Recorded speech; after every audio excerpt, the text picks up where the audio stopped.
What's going on YouTube? The 2022 NFL Draft is complete, and today I'm going to be sharing with you my draft grades. Today is going to be the AFC. I don't know if the NFC is also going to be coming out today, but it will be coming soon. But we are going to be going over all the AFC teams. Pretty simple. Let's jump into it. Starting off with the Denver Broncos, I'd give this draft a B-. I think you get a really good edge rusher here, Nick Bonito, that did produce in college. You're hoping he can produce at a similar level in the NFL, and he will be a serviceable guy to play across from Bradley Chubb for sure. Greg Dulcich, I think, a great fit alongside Albert O. Damari Mathis, a nice upside, but also someone that played very well in college as well. He actually had the least, best, I forget the exact stat, but basically he was the best in coverage as far as allowing a catch percentage. Best in college since 2019 besides Derek Stingley and Ahmad Gardner, so that's great. Ioma Uwazurike out of Iowa State, another guy that was very productive in his last year. You're hoping he can do that at the NFL level. And then they kind of went with two special teams here. Delarin Turner-Yell out of Oklahoma, a very good special teams player. Montrell Washington, a very good returner. You're hoping for them to both make impact. Luke Wattenberg, a solid center here. And then you got Matt Henningsen that will make some sort of impact as a defensive tackle, and Faion Hicks, a decent upside corner. I think when you really look at it all combined, I think this is a very solid draft. You used, obviously, some prime capital to get Russell Wilson. You adding some extra talent that will add stuff to the team and can take you, to that next level where you have some great depth. I think it's a solid draft here by George Paton. I give it a B-. Then we got the Chargers, and I would give it the same grade, and the issue for me here is that they have a couple really good picks, but the rest I'm just not sure about. Zion Johnson was a phenomenal pick. He'll probably start at right tackle, but if not, can play at guard for sure. He will be a great player for them. JT Woods, I do think is a reach in the third round. I know a lot of people are very high on him. I wasn't, so I just wasn't impressed with the pick. Isaiah Spiller, a fine running back to pick up. I think he'll make a nice compliment to Austin Eckler, but the rest of the draft is kind of where it goes off the board for me. I do like Jamari Salyer. I think he'll probably start at guard, to be honest. So you got two starting linemen here that should play well. But besides that, I just simply never did enough research on Dan Leonard, Dean Leonard, Jasir Taylor, or Otito Ogbonia. I just can't give grades for them. And, if I didn't look at them, chances are they probably weren't the most impressive players in the world. I'm sure some of them will add some sort of value. And Xander Horvath, he's a fullback. I just never looked at fullbacks. So, you've got a couple good picks here. I think you got a reach in JT Woods, and Jamari Salyer is a solid pickup. But besides that, I think it's just a solid draft. You're a talented team. I think you could have had a better draft to kind of take you to that next level, but it is a solid draft, as I said. Then we got the Chiefs here, who for me had a great draft. I think it's worth an A.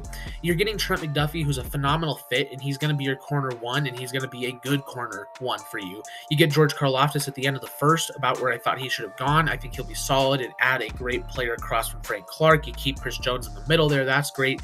Sky Moore and Brian Cook in the second round are both great pickups that, again, are going to add something to this team. You've got kind of that pure slot guy with Sky Moore now, who could be phenomenal for you. They pick up Leo Chenal at the end of the third, which I and many other people had as a first rounder. Some people had him as their first linebacker. Getting him at the end of the third is phenomenal. He's going to be a great linebacker for them. Joshua Williams out of Fayetteville was a guy that I was higher on. I think that's a phenomenal pickup as well. Darian Kennard going about where I think he should here. He'll be solid depth at the very least. And then you kind of got three guys where I didn't really look into them much, so I can't really give grades on them. But besides those guys, which I'm sure will add some sort of solid depth, the Chiefs had a great draft. I don't think it was quite phenomenal enough to be worth an A+. That'd be just like, wow. But you got some very good picks here for the Chiefs. You're very happy with this class. I give it an A. Then we got the Chiefs, and for me, this class is just kind of meh. I think you get a solid center in here in Dylan Parham. He's probably going to be your center of the future. You pick two running backs with Zamir White and Britton Brown. Brown never really looked into. Zamir White, a solid running back. Again, about where I thought he should have gone. I think he'll be a solid number two, I imagine, to Josh Jacobs, except he's probably you're going to try to make him your number one going forward, because Jacobs probably is not going to be there after this next year. So, I mean, if you're getting a starting running back out of it in the fourth round, it's a solid pickup for sure. Neil Farrell, a guy that I wasn't as high on, I think maybe more of that sixth, seventh rounder for me. A big body for sure. I just don't think he's going to be that star that they're wanting at that kind of interior role, which is what they've been needing. Someone who can be that star, however, is Matthew Butler, who I was higher on in the fifth round. I think this was a steal for sure, and he could definitely turn into that star in the center there between Chandler Jones and Max Crosby. I think that was a great pickup. And then Thayer Munford, again, I think this is about the spot he should have gone. A very experienced guy that can play really across the entire line. I think he'll add some great depth, is definitely able to start for you at times. He's not ever going to be an elite player, but, he can be a solid player here for the Raiders. So overall, it's just kind of a med draft because you got a solid center, you got a solid running back, you got a solid interior guy, a solid lineman, a couple guys I'm not as high on. It's not quite a meh draft because I do like the pickups of Butler and Parham, but it's just a kind of meh draft for me, so a C+. Then with the Colts, B-, again, a solid draft here. I think Alec Pierce was a solid pickup here in the second round, a very athletic receiver that you're hoping can turn into something more. Jelani Woods was my tight end too. I'm really a fan of him. He should be a great tight end there for the Colts. Bernhard Raymond makes a lot of sense. The issue for me is that I do think he is more of a right tackle. And obviously you're going to be wanting to start him because he's a guy that was more of that late first, early second round talent. So he's a steal here. I imagine you probably try to move Braden Smith over to left tackle because Bernhard Raymond, again, comes off, to me, at least, as mostly a right tackle, but I'm sure they are going to try him out at left tackle, of course. Nick Cross, trading up for him was great. I think he's going to be a phenomenal high safety for them. I was very high on him. Again, another steal here. And Eric Johnson, another guy that I was very high on and I think is a steal here. He's going to add some great depth at the very least, but could potentially start at that interior role for them. The reason why this is more of a solid draft to me is that although I do like these last four picks, again, Alec Pierce, I think was a reach at that spot for me. And I just don't really know about Andrew Ogletree or Rodney Thomas. Curtis Brooks, a solid guy to pick up, but, he'll be some solid depth for you. So it's just, for me, it overall just comes off as a solid draft. This isn't going to take you to the next level. I think it'll get you, it's going to be a good enough class to where you'll be able to reach the playoffs. I do like the Colts over the Titans at this point. We'll get to them later. Just by a little bit, I like the Colts better than the Titans. So I do think they'll make the playoffs, and I think this class will definitely help with that. But for me, it's still a solid draft. It's just not, great or anything. Then we got the Jaguars, who get a D+ for me. This is a kind of bad class, which is weird to say because there's a lot of players here that I actually really like. It doesn't start out that way because I'm not a fan of Travon Walker. For me, he's a third-round talent. I think he's an extremely athletic pass rusher that is mainly going to work as, a 3-4 D tackle or, like a 3-4 D end, 4-3 D tackle. Because he just doesn't win on the outside. He's never won on the outside, and it's just such a rare thing for a player to not produce in college at edge and then produce in the NFL. It's just so rare that I'm not going to bank on that at the number one pick. I really do believe that this will probably end up going down as one of the worst number one picks, to be honest, because of course you hope he succeeds, but I just don't see Travon Walker succeeding enough to justify a first round pick, let alone the number one overall pick. So I really did not like the pick. I just don't think he's going to develop, and he's probably just going to be gone after his first 4 years and never do much in that time. I really did like the Devin Lloyd pickup. I thought that was a great pick. I'm a big fan of Devin Lloyd. Him and Ola Kunal are going to make a phenomenal duo there. After getting rid of Miles Jack. Luke Fortner, I think, is a great center to pick up here. He's going to start for you. He's an underrated guy. That's, you've got two really good picks here after a not good one. And then you kind of go back to that trend where, why do you pick Chad Muma? It's weird because he's a steal. I love Chad Muma. He's going to be a great linebacker. But he's a linebacker 3 in this system. Obviously you're going to try to switch guys in and out, but you already have two great linebackers with Ola Kunal and Devin Lloyd. Why pick up Chad Muma? I just don't see why you couldn't have gone somewhere else. I mean, get Trevor Lawrence a receiver. I know they spent a lot of money at it, but there's talented guys, I just don't get why you get Muma. He's a good player, but I just don't really get the logic behind it, I guess. And then after that, Snoop Connor, I wasn't high on at all. I don't think he was a draftable player, and they took him in the 5th round. I never did anything on Gregory Jr. or Monteric Brown, and for me, just at the end of the day, it's kind of a bad class. It's definitely saved from being a bad class because of Lloyd and Fortner. But even then, it's like, well, why pick Lloyd if you pick Muma later? Or why pick Muma if you already have Lloyd? I didn't like the Walker pick. So for me, it was a kind of bad class. I was not a fan of how the Jacksonville Jaguars approached this. Then we have the Houston Texans. I give it a B. This is a good class to me. Derek Stingley is a very high upside corner that will become a star player at the next level. He's going to be great for them. And then they kind of get some mixed bag after that because Kenyon Green was a massive reach for me. I was not high on him, and they traded up for him. So I was not a fan of that. He'll probably start, but I don't think that's going to be a good starter. And then you go back to good picks with Jalen Petrie, who I was a big fan of. I thought this was a great pickup. He'll make a great replacement for Justin Reed, even though he's a bit more of a strong safety, but he's still a great replacement. You're getting 2 good secondary guys here. Then you go back to the issue of John Mechie in the second is a massive reach to me. I think he's more of a 4th or 5th type guy, and so he's a solid player to pick up, but he's a reach. Then you get Christian Harris, who's a great pickup here. And then you get Dameon Pierce, and then you get Thomas Booker. 3 great picks in a row that all fit and are going to add some great value to the team. Then you go back to the bad picks with Tegan Quitereno. I think that's how you say it. Probably not. Who I wasn't a fan of at all. He was an undraftable player to me, and they took him in the 5th. And then I just don't really know about Austin Duckless. So it's tough for me because I like the pick, I don't like the pick. I like the pick, I don't like the pick. I like the picks, I don't like the pick. So it's tough, but overall, at the end of the day, when you're a team like the Texans where you just need some talent, you're going to get at least something out of Mechie and Green, even if they are reaches.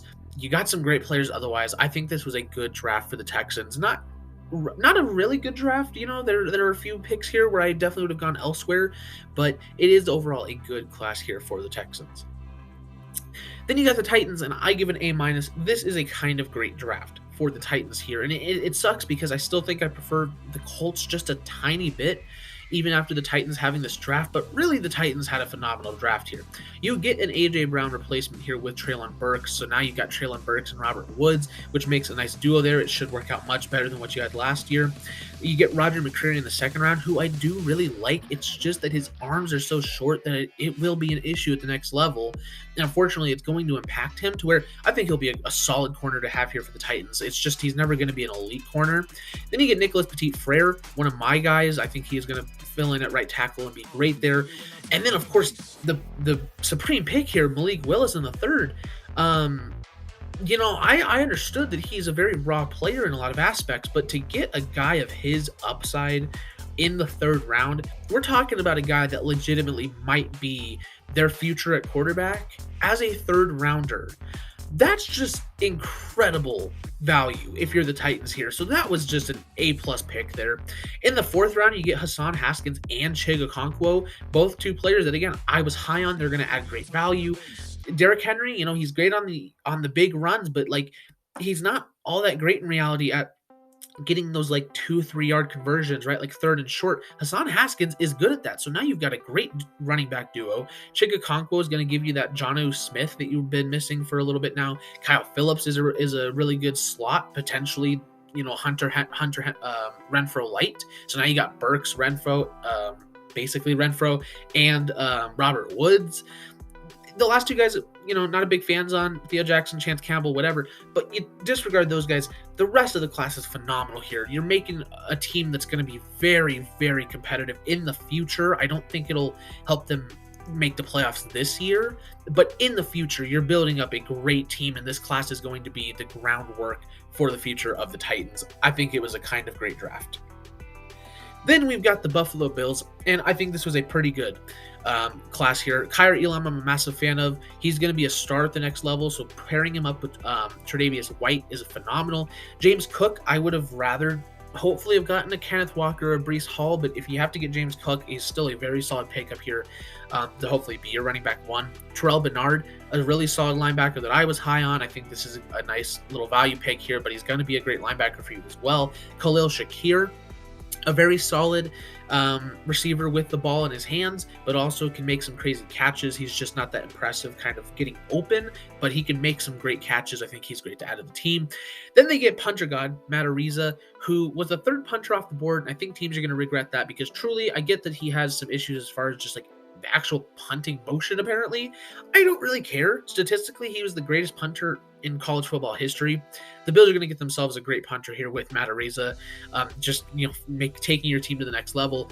And then the last three guys I really don't care about. But besides that, it was a pretty good draft here. You get a really good punter, some solid guys that are going to add some value, and then Kyer Elam, who will be a star at the next level. I think this was a pretty good draft on Buffalo's part. Then we have the Miami Dolphins, and this was a very meh class to me, which at the same time I understand, right? You only have 4 picks, and they're later picks, but even then, I think they could have done better with this. I did like the Channing Tindall pick. I think he'll be a starting linebacker. He's very good and fits the system. He will be a good linebacker there.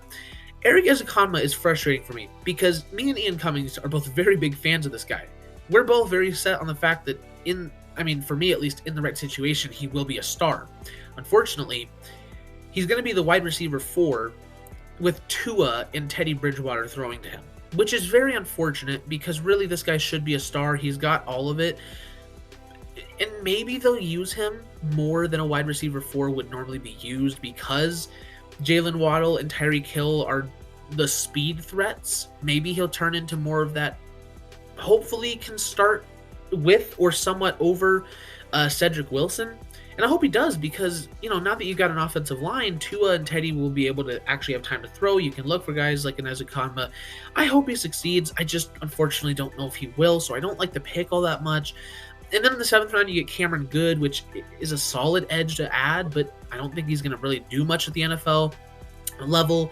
And then you get Skylar Thompson, which is a steal for me because I did have a late day 2 grade on him, but he's just obviously not going to do much. He's not going to be your future over Tua, and he's not better than Teddy. So it's like, yeah, he's a solid quarterback to add his nice depth. I wish he would have gone to some other team, though. So for me, it's a really mad draft because I like the players for the most part. Like Cameron Good can be a good edge rusher. Eric Ezukanma could be an elite receiver. Channing Tindall could be an elite linebacker. Skylar Thompson could be a good quarterback. It's just they're not the right picks for Miami, so it just comes off as a very, very meh class for the Dolphins here.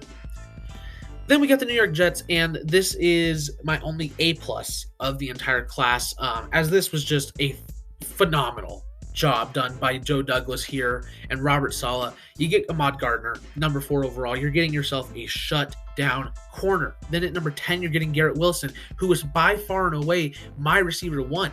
I was scared that the Falcons were going to take him. He drops down to you at 10. You take him, you're giving Zach Wilson a great weapon here that's going to be a great receiver at the next level. Jermaine Johnson, while I wasn't as high on him as everybody, I had him as a late first, early second rounder. This is still a great pickup as he fits the system perfectly, and he'll probably just be another Shaq Lawson, but I'll take 2 Shaq Lawsons. If my pass rush was that bad, give me 2 of them instead of having none last year.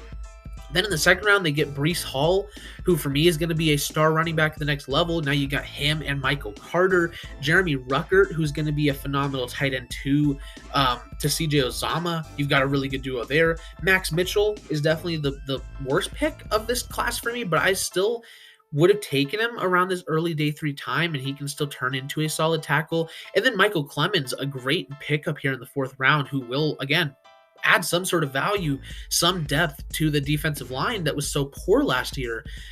You upgraded so phenomenally on both offense and defense with, only 7 picks, which, is not a lot for, most teams nowadays that are on the level of the Jets. They simply picked phenomenally. They had probably the second best draft in my opinion this year, getting some phenomenal players. A+ draft for me. Joe Douglas knocked it out of the park. The Patriots earning, however, the worst grade out of any team with a D. And the issue is that I definitely understand some of these picks. If you start with Cole Strange, I don't think it's the worst pick of the first round. And I definitely understand where he's coming from with this pick. Like, you are getting a guy that's going to develop into a starter level guy after trading away Shaq Mason. there's just much better players to pick, especially if you just stayed at 21. So I understand the pick. Doesn't necessarily mean it's a good pick.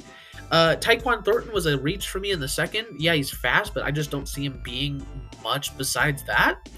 Marcus Jones is going to be a great slot, but you kind of already have your slot corner, so maybe you move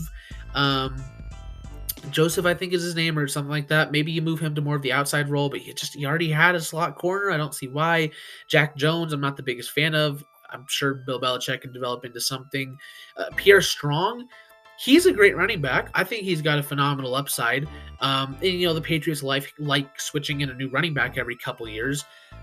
This will probably be their guy, in a couple years after Ramondre Stevenson's kind of done. So I think that's a solid pick. Bailey Zappi doesn't really make any sense to me because you have your quarterback. I just don't see why you spend a 4th round pick on a guy that's like, yeah, he can sling it, but what are you going to do? Throw him in there for a play to throw it deep? And he's not even accurate with his deep passes, so I don't really get the pick. Kevin Harris, you already have a good running back committee here. I'm not a big fan of him in general, but you already picked Pierre Strong. I just don't see the point of the pick. Sam Roberts out of Northwest Missouri State, just not a big fan of him. Chasen Hines didn't really ever look into. Andrew Stuber is kind of the one pick where I'm like, okay, yeah, that's a really good pick because it's just phenomenal value for a versatile guy that could be great at the next level.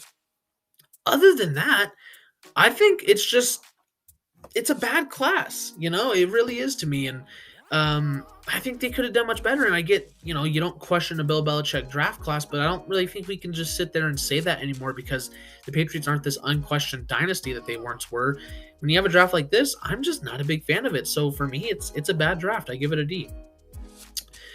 And then moving on to the AFC North, the Bengals are going to earn a kind of meh draft for me because I really like the first 3 picks. Dax Hill and Cam Taylor-Britt is weird for me because obviously one's going to be your Jesse Bates replacement. It looks really obvious at this point that he'll be gone after this year. I'd imagine you're probably going to have Dax Hill because the thing with both these guys is that they can both play corner and safety.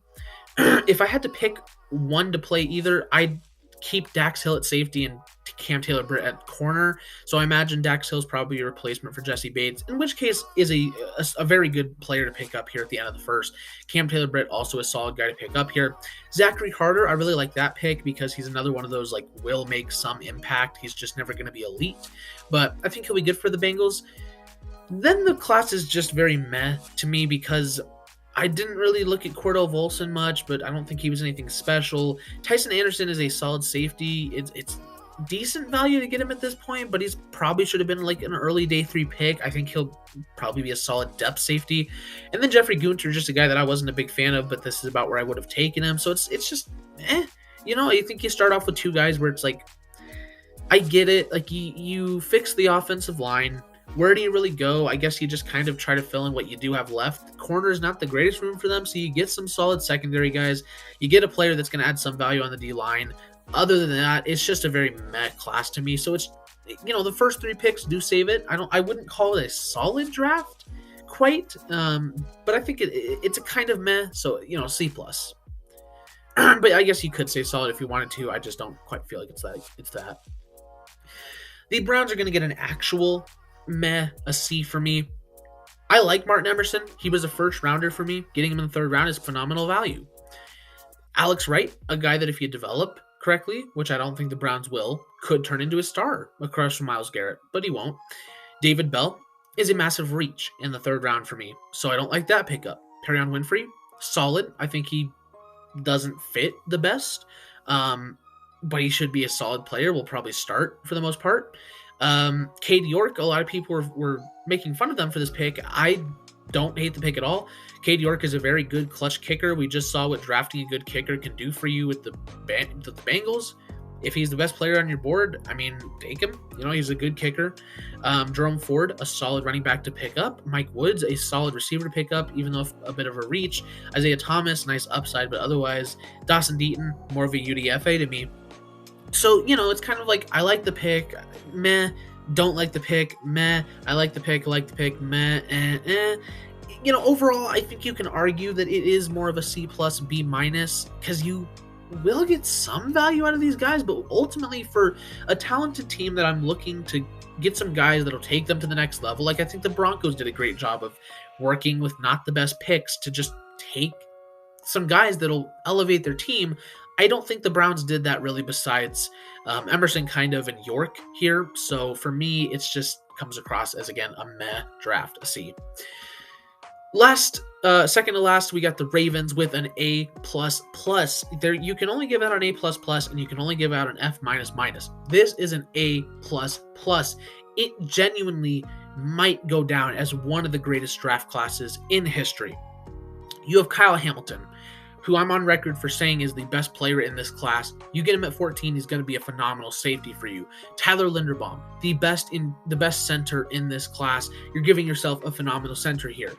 David Ojabo could legitimately come out as the best player in this class. He's got that kind of upside. Travis Jones, the best interior player in this class to me. Falele, this is about where I would have taken him. He's a big, solid depth guy to add. Jalen Moore Davis, big upside for a corner. Charlie Kolar, phenomenal receiving tight end. Jordan Stout, my punter 3, still a very good punter. Sam Kosh is old.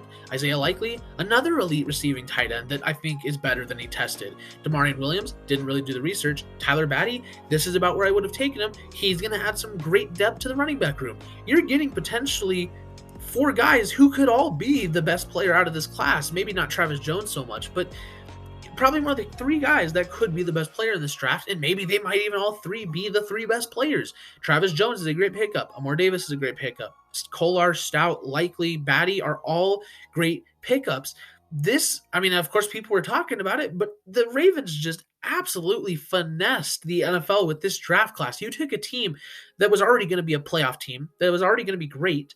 You drafted to cater that offense to Lamar, and you're upgrading the defense in several rights. David Ojabo is probably going to be back by the end of the season or playoff time. Either way, he's going to be great in a couple seasons. This is just simply an amazing draft here by the Ravens. Absolutely amazing. I give it an A++. I was so impressed. And then last but not least, we have the Steelers with a B-, a solid draft for me. Kenny Pickett I was not a fan of. I would much rather take Malik Willis over him. Kenny Pickett, I have mixed feelings about because I've defended him for a while. I'm a fan of Kenny Pickett. I think he will be a solid top 25 quarterback. You don't win a Super Bowl with a top 25 quarterback. I would have much preferred him somewhere else, that just was a quarterback away, or someone that wanted just a really good backup. And he's probably just going to play backup and come in for Mitch Trubisky when he's not playing good. That's not going to win you a Super Bowl, and it's not going to be your future. He's not going to ever be Derek Carr. Like, I'm sorry, Steelers fans, but you hoping that he's going to be Derek Carr 2.0 is absolutely ridiculous, because that's just never going to happen. At best, you're getting Jimmy Garoppolo 2.0, and you need a very, very, very good team around you to win a Super Bowl with that. You're not the Eagles from 2017, was it? Because the defense is great, sure, but you got holes on that defense, and the offense is nowhere near good enough to do that. Speaking about the offense, you added 2 very good receivers with George Pickens and Calvin Austin. The question with Pickens, does he stay healthy? The question with Austin, does the size affect him? There's question marks there, but you could potentially have 2 very talented receivers here. Maybe in the future you'll have one of the better receiving rooms in the NFL, but you'll have to see. DeMarvin Leal, I'm a big fan of. It's probably my favorite pick of the class. I love DeMarvin Leal. I think he'll be a star. He's going to be a great placement for Stephon Tuitt or Cam Hayward, whichever one. People doubt him. I'm a big fan of him. I think he'll be great. Connor Hayward, I think, is going to convert to tight end, as you've already got Derek Watt. He should be a solid tight end. He's small, but he is a good blocker. Mark Robinson, a solid linebacker to pick up here. Don't know who Chris Oladokun is, but either way, it comes across as a solid class. You got 2 receivers that could turn into stars for you. Not stars, but, could turn into pretty good receivers for you. You got a solid blocking tight end, a solid linebacker, a pass rusher that I do think will be good. But then you've got a quarterback where it's just like, he's not going to elevate you to anything. So that's why it becomes just a solid draft for me, because you got good players here that can take you to the next level with Pickens, Leal, Austin, and Hayward. But Pickett's not going to help you take it. He's not going to help take you to that next level. So for me, it just doesn't really make sense. I would have gone elsewhere, or just taken Malik Willis. So for me, it's just a solid draft. I really wish they would have gone somewhere other than Pickett. He's not going to lead you to anything. But that is going to be my AFC draft grades. NFC, again, will be out sometime soon. If you enjoyed the video, don't forget to leave a like, subscribe, and hit the notification bell so you never miss an upload. Thank you guys so much for watching, and I'll see all you guys in the next video. Bye-bye.